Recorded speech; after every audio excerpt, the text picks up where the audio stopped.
Gandikota mystery ఇక వీడదా? పోలీసులు ఈ కేసును పక్కన పెట్టారా? ఎందుకు పక్కన పెట్టారు?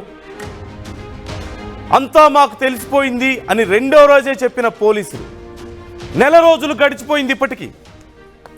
ఎందుకని ఈ కేసులో ఎలాంటి పురోగతి బయటకు కనిపించడం లేదు?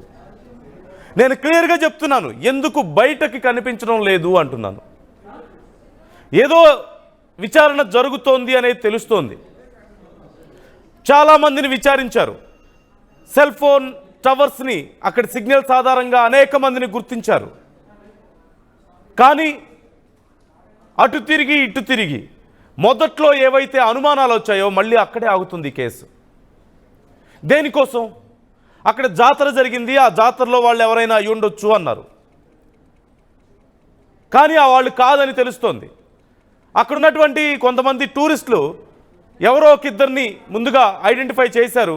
వాళ్ళు చేసుండొచ్చేమో అనే అనుమానాలు వ్యక్తం చేశారు. కానీ వాళ్ళు కూడా కాదని తెలుస్తోంది. సో బయట వాళ్ళు ఎవరు కాదు, సొంత వాళ్ళ వైపే వేళ్ళు చూపిస్తున్నాయి. సొంత వాళ్ళ దగ్గరే అన్నీ వచ్చి ఆగుతున్నాయి ప్రశ్నలు.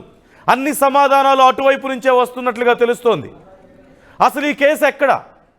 రెండో రోజే మాకు క్లారిటీ ఉందని చెప్పినటువంటి అధికారులు నెల రోజులైనా దీని గురించి ఎందుకని క్లారిటీ ఇవ్వలేకపోతున్నారు?